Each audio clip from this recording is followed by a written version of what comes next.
सर प्रणाम भैया, मैं एक्टर राकेश राजा। तो हम वो गायक से और नायिका से, एक्टर से मिलवाने जा रहे हैं। तो आइए, उनका गाना छूटा है एक चैनल पे 19 के बारे में, छूटिए 19 के मुख से सुनिए। नमस्ते प्रणाम पूरा भोजपुरी समाज के गोड़ छुपे गोड़ लागतनी हम सोनी सुमन। और देखी जा हमारे को गाना छूटल बाटे, जो गाना के नाम बाटे छापहर दिया ये होना दिया।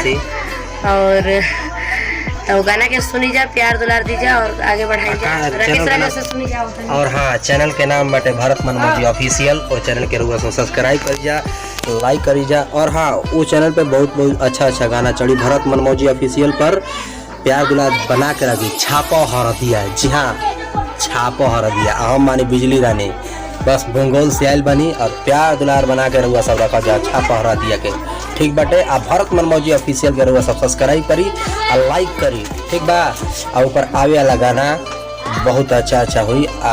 सुन के राइटर RK अनमोल, भरत मन मौजी जी हैं। तो चलिए, प्यार दुलार बना के रखिए। छापा हरदिया को आप लोग देखिए, उस चैनल पर जाइए, प्यार दुलार बना के रखिए। और उसमें एक मुखड़ा सुना देती हूँ, ठीक है। रात बचनी ननदो मुआला से, रात बचनी ननदो मुआला से, सैया जी के सुनो छुआला से, लसा भोल रहे संगे से जरिया पे। छपहर दिया एहो नन दिया, छपहर दिया एहो नन दिया, उठला दर्द कमरिया में। तो नमस्कार प्रणाम, लाइक और सब्सक्राइब, टाटा बाय बाय। भरत मन मौजी ऑफिशियल लाइक करें, सब्सक्राइब करें।